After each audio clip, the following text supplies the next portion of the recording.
నమస్కారం వెన్నెల న్యూస్కి స్వాగతం. ముందుగా ముఖ్యాంశాలు. ఓట్ల తొలగింపుపై వైసీపీ విష ప్రచారం మానుకోవాలి. టీడీపీ నాయకుల డిమాండ్. వరికపుడిసెల ప్రాజెక్టులో బొల్లాపల్లి మండలాన్ని చేర్చాలి. వరికపుడిసెల ప్రాజెక్టులో బొల్లాపల్లి మండలాన్ని చేర్చి బొల్లాపల్లి మండల రైతులను ఆదుకోవాలని రైతు సంఘం జిల్లా ప్రెసిడెంట్ చలమయ్య అన్నారు. సిపిఎం ఆధ్వర్యంలో గత 2 రోజుల నుండి నిర్వహిస్తున్న జీపు యాత్ర మంగళవారం నాటికి 3వ రోజు చేరుకుంది. ఈ సందర్భంగా తహసీల్దార్ కార్యాలయం ఎదుట ధర్నా నిర్వహించి బొల్లాపల్లి మండలాన్ని తక్షణమే ఆదుకోవాలని డిమాండ్ చేశారు. ఈ సందర్భంగా చలమయ్య మాట్లాడుతూ బొల్లాపల్లి మండలంలో నీటి ట్యాంకర్లతో ఓట్ల రాజకీయాలు చేస్తున్నారని, ఎన్నికలు అయిపోయిన వెంటనే బొల్లాపల్లి మండలాన్ని మరవడం ఖాయమన్నారు. ఓట్ల కోసం నీటి ట్యాంకర్లతో రాజకీయం చేయకుండా ప్రస్తుత పాలకూరు వరికపుడిసెల నిర్మాణాన్ని పూర్తి చేసినట్లయితే బొల్లాపల్లి మండలంలో రైతులతో పాటు 3 నియోజకవర్గాల ప్రజలు సస్యశ్యామలంగా ఉంటారన్నారు. అనంతరం పలు డిమాండ్లతో కూడిన వినతి పత్రాన్ని తహసీల్దార్కు అందజేశారు. బొల్లాపల్లి మండలం ఆంధ్ర రాష్ట్రంలో అత్యంత వెనుకబడినటువంటి, అత్యంత కరువుకు గురైనటువంటి ప్రాంతం ఇది. పాలకుల నిర్లక్ష్యానికి గురైనటువంటి ప్రాంతం, తాగునీరు కూడా లేనటువంటి ప్రాంతం. ఇవాళ వైసీపీ తెలుగుదేశం దయాదాక్షిణ్యాలతోటి ఓట్ల కోసం ఇచ్చే నీళ్ల మీద ఆధారపడి ప్రజలు మంచినీరు తాగాల్సినటువంటి దుస్థితి ఏర్పడిందంటే ఈ ప్రభుత్వానికి సిగ్గుచేటు. ప్రక్కనే నాగార్జున సాగర్ రిజర్వాయర్ ఉంది. వరికపుడిసెల ప్రాజెక్టు 1996లోనే చంద్రబాబు నాయుడు శంకుస్థాపన చేశాడు. ఆయన మళ్ళీ ముఖ్యమంత్రి కూడా అయ్యాడు. అయినప్పటికీ ఇప్పటికి కూడా వరికపుడిసెల ప్రాజెక్టు నిర్మాణం చేపట్టడం అనేటువంటిది ఆయనకి చేతకాలేదు. బొల్లాపల్లి మండలంలో ఆయన పార్టీకి సంబంధించినటువంటి ఎమ్మెల్యేని 2 సార్లు పెట్టి ఎమ్మెల్యేగా ఉంటున్నాడు గోనుగుంట్ల ఆంజనేయులు గారు. ఆయన గుంటూరు జిల్లా తెలుగుదేశం పార్టీకి అధ్యక్షుడు కూడా. ఆయన ఓట్ల కోసం అయితే ట్యాంకర్లు పెట్టి నీళ్లు పంపించి వాళ్ళకి రోజుకి 2 ట్యాంకర్లు 3 ట్యాంకర్లు పెట్టి పంపించి 3 బిందెలు వాడుకొని మీరు నాకు ఓటు వేయండి అని చెప్పేసి ఓట్లు అడుక్కునేటువంటి నీళ్లుగా ఉన్నాయి తప్ప వరికపుడిసెల ప్రాజెక్టుని ఇవ్వాలా ఇచ్చేటట్లుగా ముఖ్యమంత్రిని ఒప్పించడంలో అతను విఫలమయ్యాడు. అతనికి నిజంగా ఇక్కడ సాగునీరు తాగునీరు సహజంగా ప్రభుత్వ నిధులతో ఇచ్చేటువంటి ఆ పద్ధతి అతని దగ్గర లోపించింది. అతను కేవలం ఎన్నికల కోసం స్పందిస్తాడు తప్ప ప్రజల యొక్క అభివృద్ధిని, ప్రజల యొక్క సమస్యలు పరిష్కరించడానికి ఏమాత్రం స్పందించలేదనేటువంటిది అర్థమవుతుంది. అట్లాగే వైసీపీ కూడా అట్లాగే ఓట్ల కోసం నీళ్ళని సప్లై చేస్తూ ఉంది. నేను అడుగుతూ ఉంది ఏంటంటే, ఈ ఎన్నికలు అయిపోయిన తర్వాత ఈ ట్యాంకర్లు ఇక్కడ అవపడతాయా అని, ఆ తర్వాత ఏ నీళ్ళు తాగు బతకాలా వీళ్ళు అని చెప్పేసి నేను అడుగుతూ. అందుకని చంద్రబాబు నాయుడు గారు 96లో ఆయన శంకుస్థాపన చేసినటువంటి గుర్తు తెచ్చుకోవాలి. అట్లాగే వైఎస్ రాజశేఖర రెడ్డి 2008లో ఆయన ఇంకొకసారి శంకుస్థాపన చేశాడు గంగలకుంట దగ్గర. ఇవి కేవలం ప్రజల కన్నీళ్లు తొడవటానికి మళ్ళీ ఎన్నికల బోటకంలో భాగంగా ఒక జీవోని మొన్న ప్రభుత్వం విడుదల చేసింది 350 కోట్ల రూపాయలతోటి. వెల్దుర్తి మండలంలో సగం నేలకి నేను నీళ్ళు ఇస్తానని చెప్పేసినటువంటిది. ఇది ఎన్నికల్లో ఓట్లు పొందటానికి లోకేష్ బాబుని ఇక్కడికి పంపి మాచర్ల విడుదల చేసినటువంటి జీవో తప్ప నిజంగా వెనుకబడినటువంటి ప్రాంతం అయినటువంటి బొల్లాపల్లి, వెల్దుర్తి, దుర్కి, పుల్లల చెరువు మండలాలకి సాగునీరు ఇవ్వటంలో అన్ని ప్రభుత్వాలు విఫలమైనవి అనేటువంటిది గతంలో ఉన్నటువంటి ప్రభుత్వాలు. ఈ నెల 10వ తేదీ నుండి పల్స్ పోలియో కార్యక్రమం నిర్వహించడం జరుగుతుందని బొల్లాపల్లి మండల ప్రాథమిక వైద్యశాల వైద్యురాలు సాహితి తెలిపారు. ఈ సందర్భంగా పల్స్ పోలియోపై మండలంలో ఏఎన్ఎంలతో సమావేశం ఏర్పాటు చేశారు. డాక్టర్ సాహితి మాట్లాడుతూ మండలంలో 2534 మందికి పల్స్ పోలియో వేయనున్నామని, 72 మంది సిబ్బందితో మండలంలోని ప్రతి గ్రామంలో పోలియో చుక్కలు వేయడం జరుగుతుందన్నారు. అదేవిధంగా పల్స్ పోలియో కార్యక్రమంలో పల్స్ పోలియో చుక్కలు వేయించుకునే వారికి 12, 13వ తేదీల్లో ఇంటింటికి వెళ్లి పోలియో చుక్కలు వేయడం జరుగుతుందన్నారు. ఈ పల్స్ పోలియో పుట్టిన బిడ్డ నుండి 5 సంవత్సరాల పిల్లలకు పోలియో చుక్కలు వేయడం జరుగుతుందన్నారు. గవర్నమెంట్ దాని ప్రకారం 10, 11, 12వ తారీఖున పల్స్ పోలియో ప్రోగ్రామ్ని కండక్ట్ చేస్తున్నాము. 10వ తారీఖు బూట్లు పెడుతున్నామండి. మన బొల్లాపల్లి దాని కింద మొత్తం 2534 మంది 0 to 5 అంటే పుట్టిన దగ్గర నుండి 5 సంవత్సరాల లోపు పిల్లలు ఉన్నారు.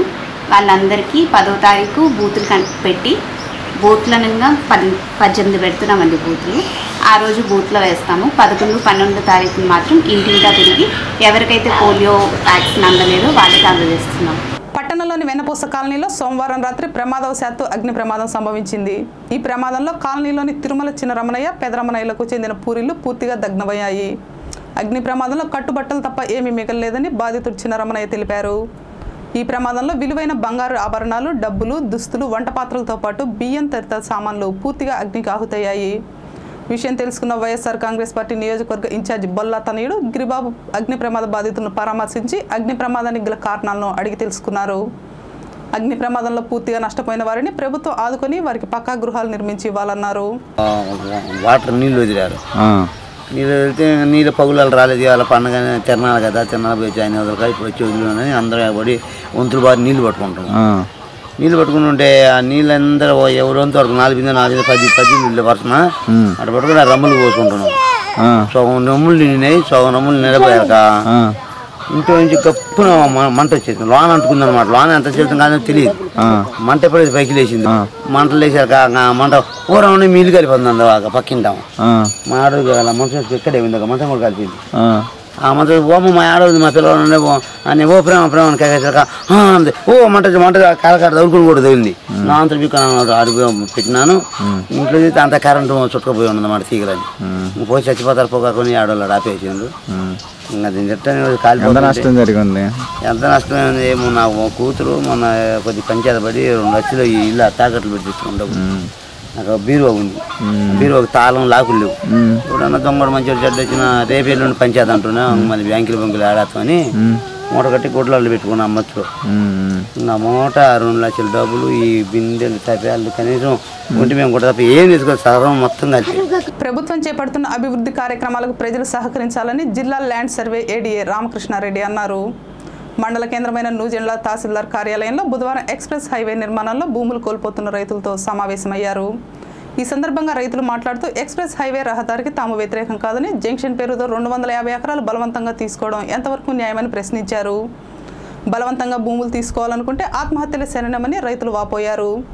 దీనిపై జిల్లా ల్యాండ్ సర్వే ఏడీఏ రామకృష్ణారెడ్డి స్పందిస్తూ ఎక్స్ప్రెస్ హైవే నిర్మాణానికి చేపడుతున్న సర్వేకి రైతులు అంగీకరిస్తేనే నష్టపరిహారం గురించి అధికారులు నిర్ణయించగలుగుతారన్నారు. రైతుల అంగీకారంతోనే సర్వే చేస్తున్నామన్నారు. రైతుల అభిప్రాయాలను ఉన్నతాధికారుల దృష్టికి తీసుకువెళ్తామన్నారు. సమావేశంలో తహసీల్దార్ విద్యావతి రైతుల సమస్యలు చేసి దృష్టికి ఫోన్ ద్వారా వివరించారు.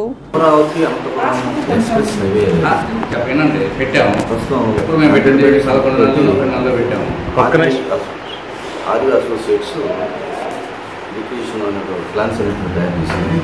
దాని మీద నన్ను జాయింట్ కలెక్టర్ గారు మీటింగ్ కండక్ట్ చేసి సర్వే స్టార్ట్ చేద్దామని చెప్పి దాని మీద నూజెండ్ల మండలం రావడం జరిగింది. ఈ ఒక్కొక్క ఊరికి ఒక్కొక్క టీమ్ని ప్లాన్ చేసేసి సర్వేలు, ఎంఆర్ఏ, విఆర్ఓ, ఆర్ఎంఏ డిపార్ట్మెంట్ నుంచి అట్లనే డిక్రిషన్ తయారు చేసినటువంటి కంపెనీ నుంచి ఒక డిపార్ట్మెంట్ పెట్టింది. వీళ్ళందరితో ఒక టీం ఫామ్ చేసుకుని ఈ సర్వే అనేటువంటిది చేసి యాక్చువల్గా ఏ రైతుకి ఏ సర్వే నెంబర్లో ఎంత భూమి పోతుంది, దాంట్లో ఏమన్నా పర్మనెంట్ స్ట్రక్చర్స్ ఏమైనా ఉన్నాయా, వాల్యుబిలిటీస్ ఇట్లా ఏమైనా ఉన్నాయా అనేటువంటి పూర్తి డేటాతోటి ఈ జాయింట్ సర్వే ఆపరేషన్స్ కండక్ట్ చేసి రిపోర్ట్ తయారు చేయాలనే ఉద్దేశంతో ఈరోజు ఈ ఆఫీస్కి రావడం అనేటువంటి జరిగింది. అయితే లోకల్గా వచ్చిన తర్వాత ఈ పుచ్చనూతల ప్లస్ నూజెండ్ల మధ్యలో కొంత కాంపాక్ట్ ఏరియా అనేటువంటిది తీసుకోవడం జరిగింది.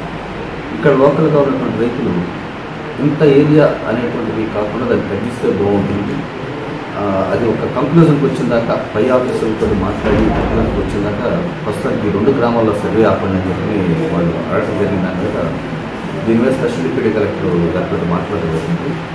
2 రోజుల్లో వాళ్ళు వీళ్ళతో మీటింగ్ కండక్ట్ చేసి దాని మీద ఒక అభిప్రాయం తీసుకుంటారు. ఇది ప్రస్తుతం 2 ఊళ్ళకి మిగతా ఊళ్ళో అనేటువంటి రేపు నుంచి సర్వే బిగిన్ చేసి జాయింట్ సర్వే అనేటువంటిది. ఆంధ్ర రాష్ట్ర ప్రజలు వైసీపీ నాయకులను రానున్న ఎన్నికల్లో తగిన గుణపాఠం చెప్తారని ఎమ్మెల్యే జీవీ ఆంజనేయులు తనయుడు జి హరీష్ బాబు తెలిపారు. రాష్ట్రంలో ఇటీవల ఓట్ల తొలగింపుపై తెలుగుదేశం ప్రభుత్వంపై వైసీపీ చేస్తున్న విష ప్రచారాలకు వ్యతిరేకంగా స్థానిక సురేష్ మహల్ రోడ్లోని పార్టీ కార్యాలయం నుండి శివై స్తూపం సెంటర్ వరకు నిరసన ర్యాలీని బుధవారం నిర్వహించారు. ఈ సందర్భంగా హరీష్ మాట్లాడుతూ ఆంధ్ర రాష్ట్ర ప్రజల మనోభావాలను దెబ్బతీసే విధంగా ఈ రోజు చేస్తున్న కుట్రలు, కొన్ని అరాచక శక్తులను అడ్డు పెట్టుకుని అసంబద్ధత చర్యలకు పాల్పడుతున్న జగన్మోహన్ రెడ్డికి రాష్ట్ర ప్రజలు తగిన గుణపాఠం తెలియజేయాలన్నారు.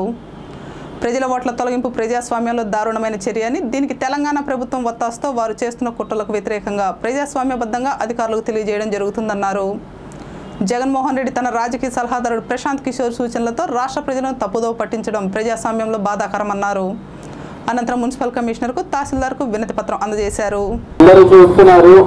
తెలుగుదేశం పట్ల ఒక కుట్రపూరితమైన రాజకీయాల వల్ల జరుగుతున్నాయి. ఆంధ్రప్రదేశ్ లో ప్రశాంత్ కిషోర్ అనే ఒక వ్యక్తికి కొన్ని వందల కోట్లు వైఎస్ఆర్సీపీ వల్ల చెల్లించి ఒక దొంగ రాజకీయాలంటూ చేస్తున్నారు. ఇవాళ దీనంతటికీ మీరందరూ చూస్తున్నారు. ఫామ్ 7 ద్వారా కొన్ని వేల ఓట్లు మన నియోజకవర్గంలోనే 10,000 ఓట్లు పైగా వాళ్ళు పెట్టారంటే ఇది మీరు అర్థం చేసుకోవాలి. ఇలాంటి ఒక కుట్రపూరితమైన రాజకీయాలు ఇవాళ జరుగుతున్నాయి.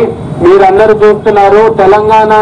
తెలంగాణ పోలీసుల్ని వాడుకొని ఇవాళ ఆంధ్రప్రదేశ్ లో ఒక చంద్రబాబు నాయుడు గారి నాయకత్వాన్ని ఏ విధంగా అయితే వీళ్ళు దెబ్బతీయాలని ఆలోచిస్తున్నారు, దీన్ని తప్పకుండా జనాలందరూ తిప్పికొట్టాలని నేను ఇవాళ ఈ సందర్భంగా తెలియజేస్తున్నాను. ఎందుకంటే ఇవాళ యూపీ, ఉత్తరప్రదేశ్ లేదా ఇలాంటి స్టేట్లు కాదు, ఒక రాజకీయ చైతన్యం ఉన్నటువంటి ఆంధ్రప్రదేశ్ జనాలు మిమ్మల్ని క్షమించరు. తప్పకుండా దీన్ని ఆంధ్రప్రదేశ్ జనాలు మిమ్మల్ని తిప్పికొట్టి తరిమి కొడతారని ఈ సందర్భంగా తెలియజేస్తున్నాను. అలాగే ఇవాళ కేసీఆర్ జరిగే కుట్ర కూడా మీరందరూ గమనిస్తున్నారు. విద్యార్థులు ఆటలతో పాటు చదువుల్లో కూడా రాణించి పాఠశాలకు మంచి గుర్తింపు తీసుకురావాలని చింతల చెరువు చారిటబుల్ ట్రస్ట్ అధ్యక్షులు రఘు తెలిపారు. శావల్యాపురం మండల కేంద్రమైన జిల్లా పరిషత్ ఉన్నత పాఠశాలలో చింతల చెరువు చారిటబుల్ ట్రస్ట్ ఆధ్వర్యంలో విద్యార్థులకు పరీక్షా సామాగ్రిని బుధవారం పంపిణీ చేశారు. ఈ సందర్భంగా రఘు మాట్లాడుతూ విద్యార్థులు క్రమశిక్షణ కలిగి ఉంటే దేశభక్తితో పాటు చదువుల్లో రాణించి ఉన్నత శిఖరాలను అధిరోహించాలని ఆకాంక్షించారు. తెలుగుదేశం సేవామిత్రపై వైసీపీ నాయకులు చేస్తున్న దుష్ప్రచారాన్ని ప్రజలు తమ విలువైన ఓటు ముద్రతో తిప్పికొట్టాలని శావల్యాపురం మండల టీడీపీ నాయకులు తెలిపారు. మండల కేంద్రమైన శావల్యాపురంలో వైసీపీ నాయకులు ఓటమి భయంతో తెలుగుదేశం సేవామిత్రాలపై దుష్ప్రచారం చేస్తున్నందుకు నిరసనగా బుధవారం ర్యాలీ నిర్వహించారు. ఈ సందర్భంగా పలువురు టీడీపీ నాయకులు మాట్లాడుతూ డిజిటల్లకు కేర్ ఆఫ్ టీఆర్ఎస్ వైసీపీ అని, రాష్ట్రానికి ద్రోహం చేస్తున్న వైసీపీ ప్రజలు రానున్న ఎన్నికల్లో తగిన గుణపాఠం తెలియజేస్తారన్నారు. ప్రజాస్వామ్యంలో వైసీపీ టీఆర్ఎస్ చేస్తున్న చౌకబారు రాజకీయాలను ప్రజలు తిప్పికొట్టే రోజులు రానున్నాయని ఈపూరు మండల పార్టీ అధ్యక్షులు రాపర్ల జగ్గారావు తెలిపారు. మండల కేంద్రమైన ఈపూర్లో తెలుగుదేశం పార్టీపై వైసీపీ టీఆర్ఎస్ నాయకులు చేస్తున్న దుష్ప్రచారానికి వ్యతిరేకంగా నిరసన ర్యాలీని బుధవారం నిర్వహించారు. ఈ సందర్భంగా జగ్గారావు మాట్లాడుతూ వైసీపీ నాయకుడు జగన్మోహన్ రెడ్డి తన రాజకీయ సలహాదారుడైన ప్రశాంత్ కిషోర్కు రానున్న ఎన్నికల్లో ఆంధ్రప్రదేశ్ రాష్ట్రంలో ఎలాగూ గెలవడని సంకేతాలు ఉండడంతో ఫారం 7 ఉపయోగించుకుని ఓట్ల తొలగింపు రాజకీయాలకు తెరలేపడం దౌర్భాగ్యకరమన్నారు.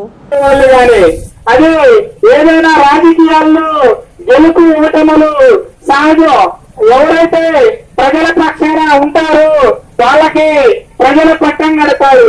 కానీ ఈ రోజు మన శాసనసభ్యులు జీవి ఆంజనేయులు గారు మన వినుకొండ నియోజకవర్గంలో పేదల పక్షాన, అలాగే ఎవరైతే బడుగులు బలహీనులు ఉన్నారో వాళ్ళందరి పక్షాన ఉండడం వల్ల మరి వారి ఓట్లు తీసివేస్తేనే మనం ఈ వినుకొండ నియోజకవర్గంలో గెలవగలుగుతూ అనే ఉద్దేశంతో ఈ రోజు వినుకొండ నియోజకవర్గంలో సుమారు 7,500 ఓట్ల పైన ఈ రోజు తీసివేయమని చెప్పి ఆన్లైన్ లో అర్జీలు ఇవ్వడం జరిగింది.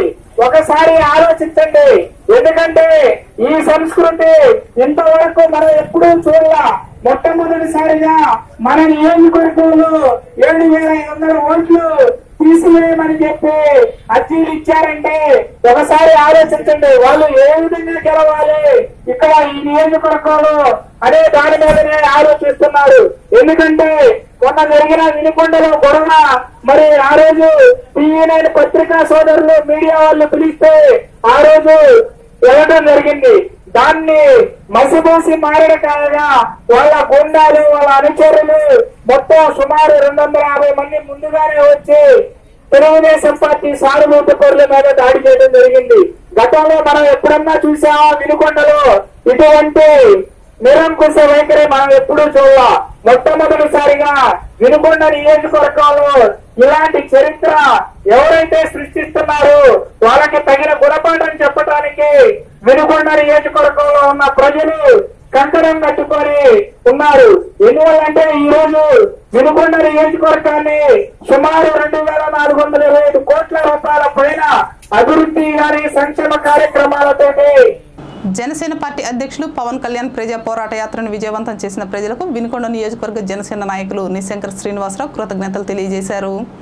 ఇందులో భాగంగా నర్సరావుపేట విచ్చేసిన సందర్భంగా వినుకొండలో నిర్వహించిన బైక్ ర్యాలీ, సంతమాగులూరు అడ్డ రోడ్డు దగ్గర నుంచి ర్యాలీగా వెళ్లిన ప్రతి జన సైనికునికి ధన్యవాదాలు తెలియజేశారు. నిన్న నర్సరావుపేటలో జనసేన పోరాట యాత్ర ముగింపు బహిరంగ సభలో మన పార్టీ అధ్యక్షులు శ్రీ కొడిదల పవన్ కళ్యాణ్ గారు పాల్గొని ప్రసంగించారు. ఈ యొక్క మీటింగ్కి నర్సరావుపేట పార్లమెంట్లోని 7 అసెంబ్లీ నియోజకవర్గాల నుండి దాదాపు 2 లక్షల మంది జన సైనికులు పాల్గొన్నారు.